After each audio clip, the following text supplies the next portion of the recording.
You're listening to Shoe In, covering the ins and outs of all things footwear, from sneakers to heels, loafers to slippers, and every type of shoe in between. Brought to you by the FDRA, the Footwear Industries Association focused on retail, trade, politics, and fashion, helping create and enhance conversations on all things footwear. And now your footwear insiders, Matt Priest and Andy Polk. All right, folks, resupply or die. That's what we're talking about today. Your supply chains and all the troubles around them, inventory issues and all those things. We're going back to the start. We're picking up. This is just in case you just came to the Shoe In Show, this is the second edition of the edition we did last week, where we ran a panel during our Shoe Supply Chain Summit on strategies that people could think about and adapt to reduce costs and increase speeds in their supply chain. Obviously, supply chain right now is the hugest, biggest, largest, I don't know what other adjectives even use, Matt, to describe supply chain. Hardest, most headaches, putting hands through walls or heads through walls.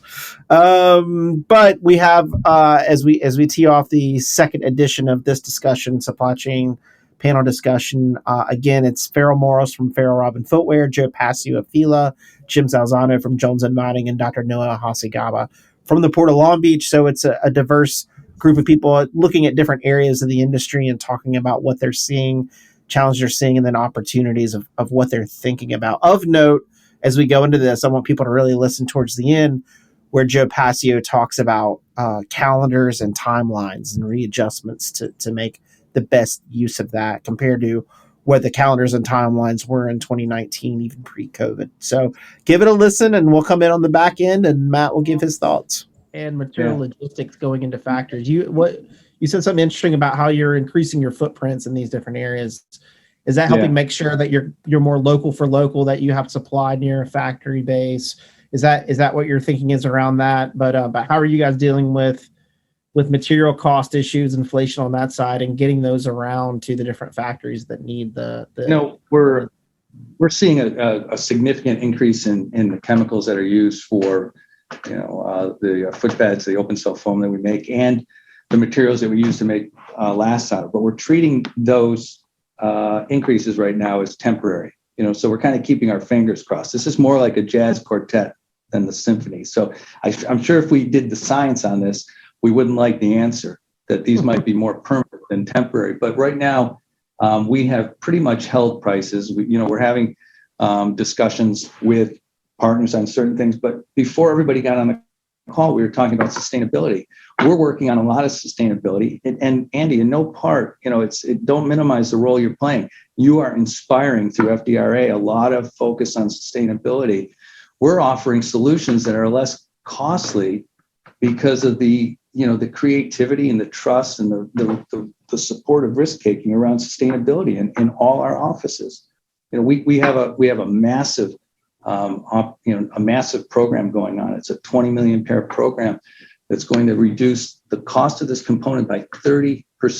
This is millions of dollars in savings because of the sustainability element. So while chemicals and raw materials are going up, again, we're doing things that are unprecedented to mitigate that. We're taking it on, as you said earlier, we're leaning into it. So we're seeing prices go up, but we're finding ways to mitigate it, because I'll tell you what, at the end, you can talk to your retailers about raising prices. They'll raise prices, but who won't raise prices are the consumer. Consumer is still not ready to pay more for shoes. They're not ready for that. Yeah. And that's where it's going to end up, so. And I think there's a large percentage of our market that it's not even a choice. They simply don't have it. And to undervalue or to not honor that consumer that really is choosing between a meal and a pair of shoes is incredibly irresponsible for any leader in our industry today, that we need to really serve a need, and they're real, and one is not better than another. So in order to do that, it's our job to think creatively. It's our job to blow the ceilings off. It's our job to change our industry. That is our role. Great points. Because I think the cultural aspect and the holistic aspect for me are so important, because we think so much transactionally about, that cost went up, that cost went up. But going back to the beginning and reevaluating what we're doing and why we're doing it, I think is really important. I want to, this question's for Joe and Farrell, because I think we've talked a lot about factory issues, port issues, and I'll get back to Dr. Hasagawa after this one on some interesting tidbits about what other industries are dealing with and how we look at logistics holistically going through the port. But I'm always interested on, and this is more to more, how are you guys managing the new e-commerce explosion that we're seeing from consumers? So obviously, storefronts during COVID, we saw zeros coming in. We get numbers from hundreds of storefronts across the country to run reports for our members. We were seeing goose eggs, super frightening.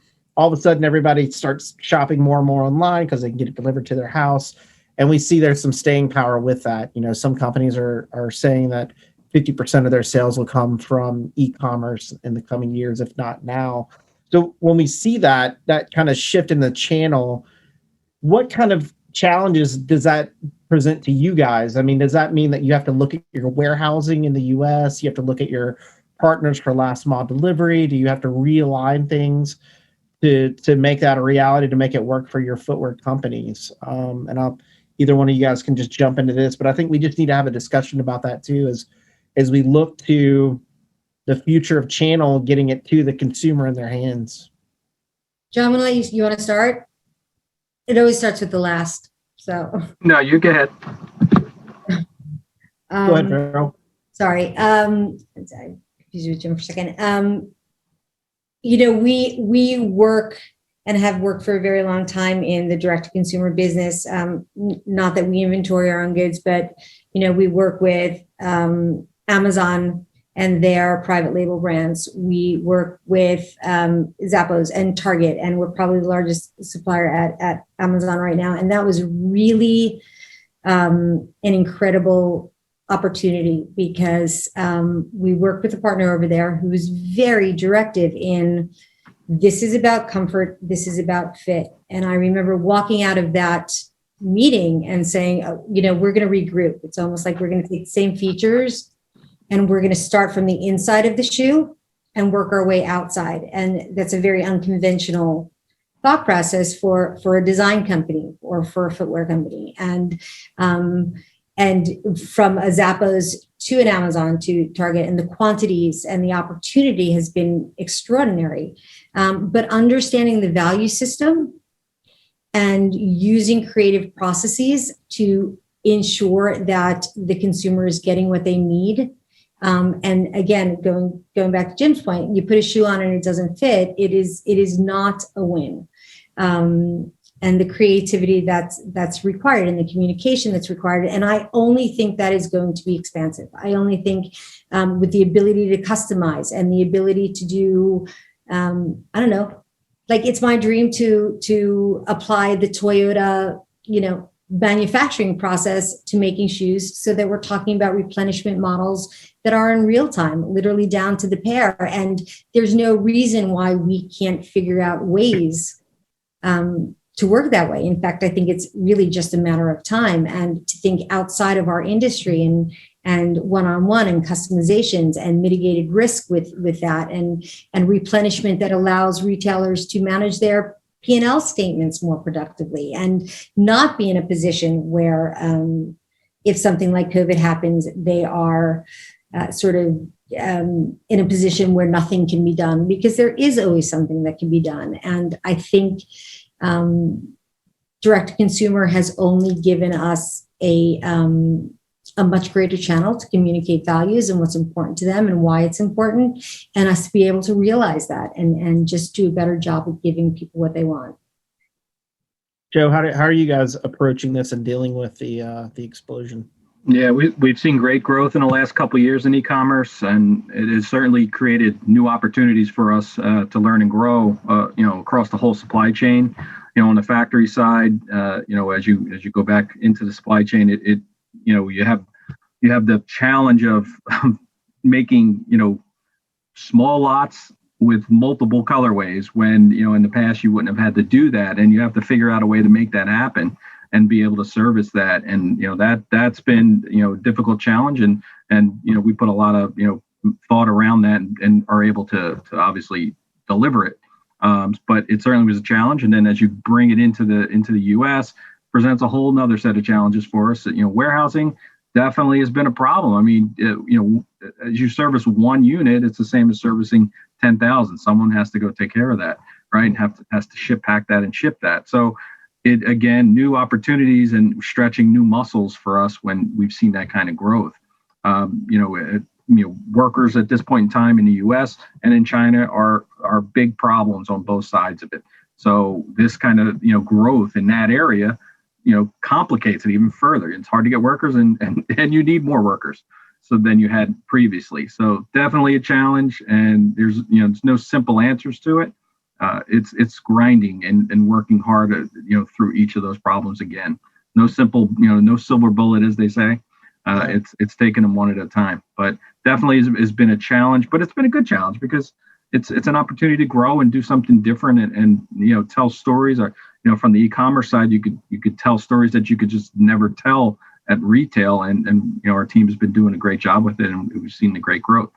So it's again, like the whole supply chain issue, it's e-commerce presents the things to solve almost every day. But it's good. It's good because you see it's business and it's growth and it's telling stories. So. Yeah, it keeps us all employed, right? And can I just say something? Yes, ma'am. And I'm going to go back to digging in and finding opportunities. So, for instance, when we talk about end-to-end digital or technology that has appeared and why it has appeared, we now have the ability and very effectively, scrub comments that we receive on product that we're selling. So we can aggregate the consumer's responses to the footwear that they've bought and pick up on keywords like sweat, fit, wide, narrow, and we can actually evolve the product to help ensure that some of these keywords that we're hearing are not adversely affecting the ultimate product without ever having to discuss it. It is our responsibility, even though we're not the retailer that we're distributing it, but it's part of our job to understand how we can execute product better using something like this technology that didn't exist 3 years ago. And it didn't exist because there wasn't a direct consumer business that you needed to understand the way it is. So the world is changing so quickly. Yeah.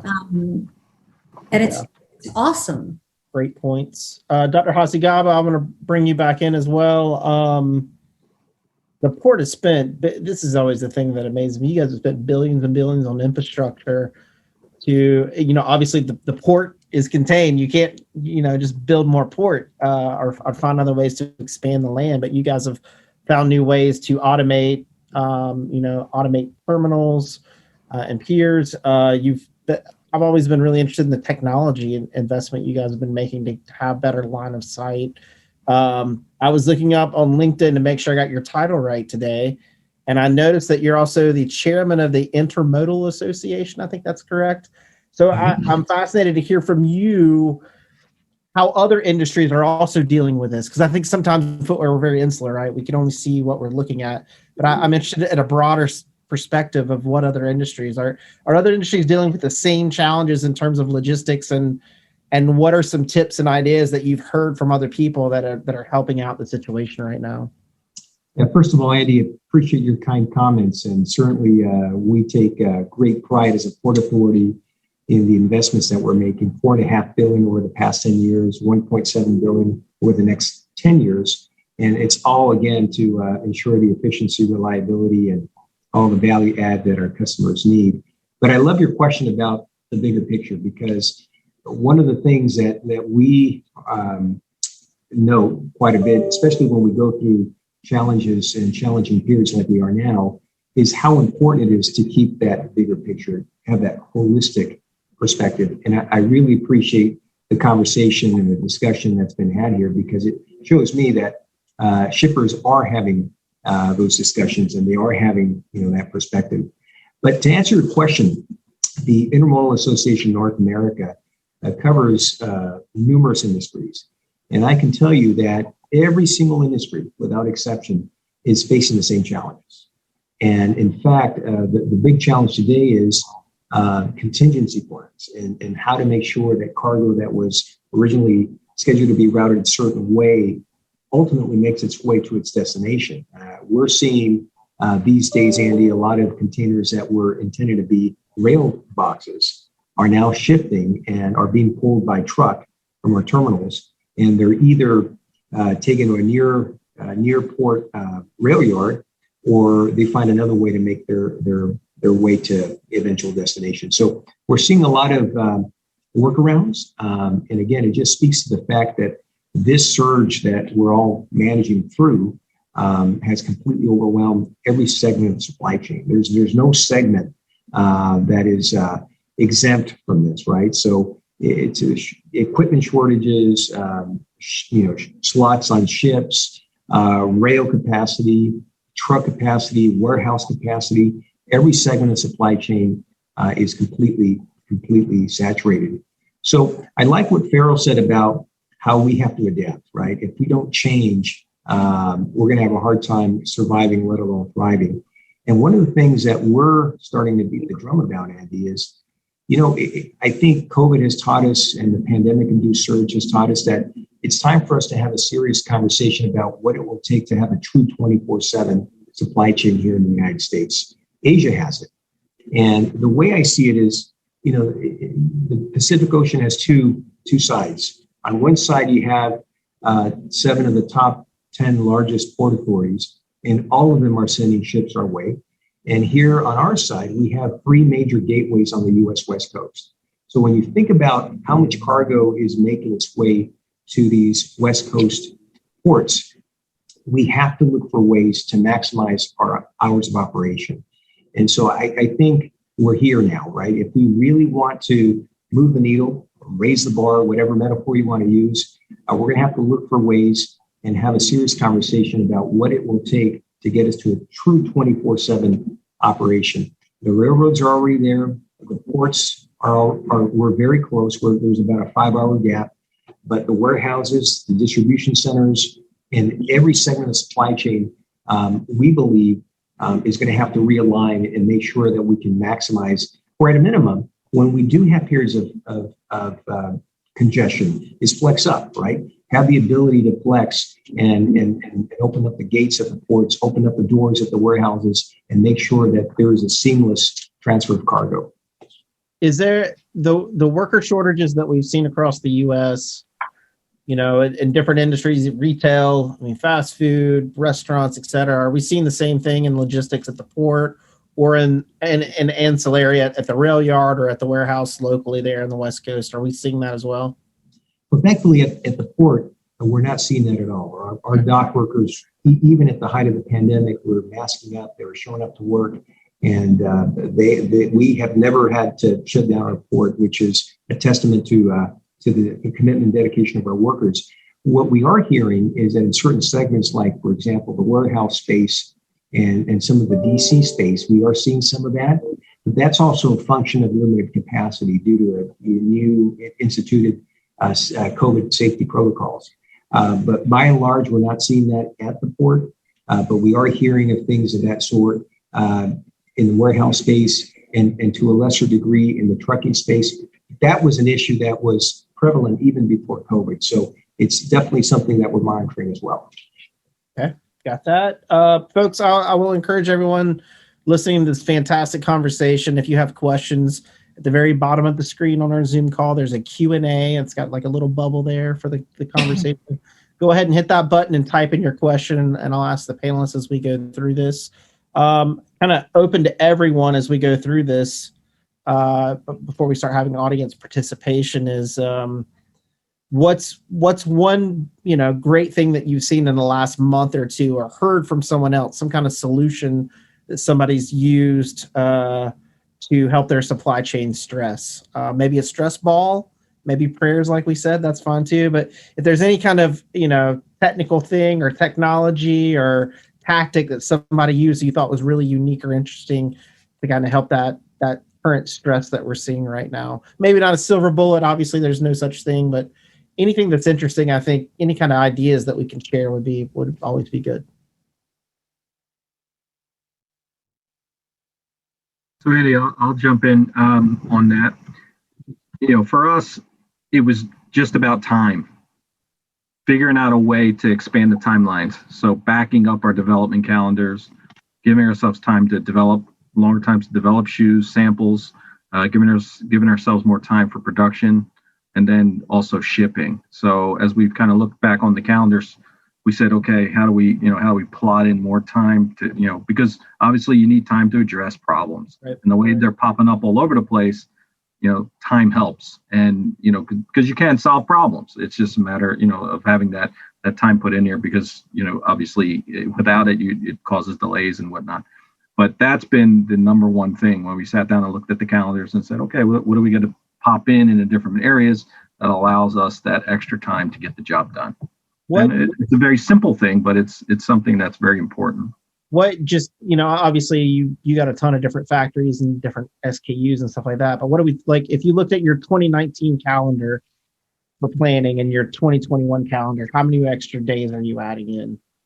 Yeah, it depends because we have different types of lines, but we're adding at least 30 days in, and then in some cases a little bit more across the whole calendar. That's helped a lot to just give us some space in a few areas that we have had those challenges, whether it was due to worker shortages or, space on vessels or whatever, just time to work things out. And we'll continue that as well. Okay, great. Andy, one of the things that we've done here, again, it comes down to just, some of the people things that we've done in the business is, obviously making people a priority, but taking our resources and figuring out how we can respond quicker. So, I'll give you an example. Our model rooms, we have model rooms now in all 4 countries. So we have model rooms in the US, China, Asia, and Indonesia. And those model rooms now are working as a global team so that if there's an out of balance in terms of the demand for models or model development, we can move that around to any one of the other offices. And the way we're set up now allows us to deliver most of the time within 24 hours and many times under 24 hours, a last sample. And the other thing we've actually seen, goes a little bit in the opposite direction of in lengthening the development calendar. One of our partners worked with us to get down to a 10-day order-to-door timeline because what they're doing is reducing their time to market down to 45 days in terms of completing products. So it is more like the Toyota timeline that Farrell was talking about, where everything is synchronized down to the point where we get an order and we have committed 100% on time in full, 10-day order to door. And that's local for local in all 3 countries. So again, I think a lot of that is the pressure or the creativity that's inspired when you get some of these other delays in the supply chain. The port delays or finding containers has been a huge problem. That's been brought up before. So we're having to find ways, and the brands are finding ways to work around that. Carol, you got anything? Yeah, I'm just going to go back to slicing your pie. Like, how are you slicing your pie, and sorry, my dog is barking. That's all right. Who gets a bigger, inevitably it happens every call. I apologize in advance, but again, we work with a diversified group of retailers, and their value systems are actually quite different. And how do we help ensure that the greatest value per retailer is thought about and addressed and honored, and they're different. And our ability to slice, dice, switch, and being flexible has been a huge advantage. So when we can't control something like a pandemic or port congestion or the cost of government duties, then what can we control? Because let's be realistic, like we can make a lot of changes. that help address and help us be smarter, whether it's to Joe's point, changing a calendar, whether it's thinking more creative ways to produce, whether it's allocating resources differently and on an as needed basis. But flexibility is really key, and outside the box thinking has been really awesome for us. Great. Dr. Hasegawa. I want to get back to a point that Carol made earlier about the critical value of information, especially during a time like this. One of the things that we discovered early on is as the pandemic was raging on and was beginning to impact the supply chain, there was a lot of information that was not being disseminated. A lot of shippers, for example, were not receiving information about blank sailings. And so what we decided to do as a value add is we put together a weekly report. It's called the WAVE report, Weekly Advanced Volume Estimates. And I can't tell you, Andy, how many compliments we get just for putting out information that we thought and had assumed was information that was already being provided to our shippers. This gives everyone some visibility into the status of services, containers aboard those ships.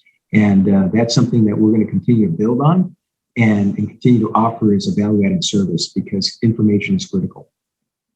Excellent point. And we do post that WAVE report inside our Intel Center. So any FDRA member can go into the Intel Center and pull that WAVE report. You can also, if you're not doing this, also encourage folks every Tuesday at 2 p.m. Eastern Standard Time. Is it Tuesday? Yeah. In an hour from now, we hold a weekly members call and we update everybody. The call started right when COVID started hitting in China. And it was about production in China and COVID and what was happening at the factory level.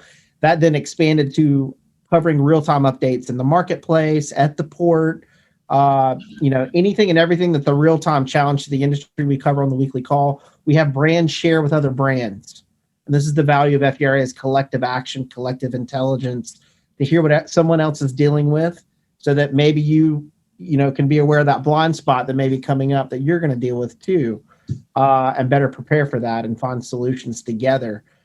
We can all compete in the marketplace when the shoe's on the shelf, but when it comes to the backroom operations, we're a stronger industry and stronger brands can add that value that Farrell keeps going back to, which I think is saying that we can all add that value to our consumers a lot better when we do it together. So I encourage folks to join those calls, as well as obviously read our information and keep up to date on all these things. As I go through this conversation, and we're about to wrap up, our hour's already up. We could probably go for another hour, I think, and go through this. So I really want to thank our panelists for their time today, their expertise, their passion for what they're doing, and for being so engaged and so active with FDRA, because it's members and partners like the folks on this panel that make our calls better, make our intelligence better, and help the industry as a whole. But I think it's really interesting. What we've talked a lot about was value, being holistic in our thoughts, understanding it's not just footwear dealing with this, it's everyone. There's no silver bullets. Expanding your time frames where you can, narrowing other places, the cost, dealing what you can deal with. Not trying to bite up too much, I would say, thinking that you can there's one silver bullet for all these different issues that we're facing, that take some comfort that we're all facing the same thing in some ways. But also just rethinking it. I do think e-commerce and the COVID has given us an opportunity to rethink our operations, rethink who our audience are, who our customers are, what they want, what the value proposition is in this new world that we're facing as we come out. I would say we're from re-emerging into, I hope, a renaissance. I hope we're in our country in a renaissance of ideas, of ways we want to treat each other, the way we want to interact with each other, the products and things that we want to buy, where we want to go, what we want to do. A lot of this is where we want to work. We see a huge shift in the workforce of people, moving with their feet on what they want to do with their lives. So I think it's very interesting. But all this feeds into those logistics of we got to make really good product, and we'll find creative ways to get it in and get it to the consumer. So again, I want to thank all our panelists today for sharing their insights and focusing a lot on what has to happen, not just on the shipping side, but going back to the factory, going back to your partners, working holistically, thinking about things, not pointing fingers, but picking up the ball and moving it forward. So So with that, I don't know if our panelists, we're at 1 p.m., so the time's over. But if anybody has any last minute thoughts, I always like to give parting thoughts of things that I may not have covered that you think are really important. You missed one thing, Andy, and that's the role that you, Matt, and the entire FDRA team are doing for the industry. I mean, you've been just a huge resource in a really challenging period of time. The whole team is just amazing. And I'm always amazed at how fast you and Matt, everyone at FDRA gets back. An email gets sent to you, and literally within a few minutes, there's a response. I don't know how you do it, but thank you for everything that you're doing. Thank you very much. Appreciate that. I would echo the same thing, Andy. You guys have been part of the solution, and that's important. So we really appreciate it. Thank you. And I also want to say there's the personal side of this, that I think you have inspired many of us to work together more collectively, that an industry win is a win for all of us, and that, how we could support each other and share and be generous in our findings and creating a venue for that has been really awe-inspiring. So thank you. And on top of everything already said, with which I agree 1,000%, Andy, thank you to FDRA, to you and Matt for making these webinars possible. This is the best way to impart important and critical information. So thank you.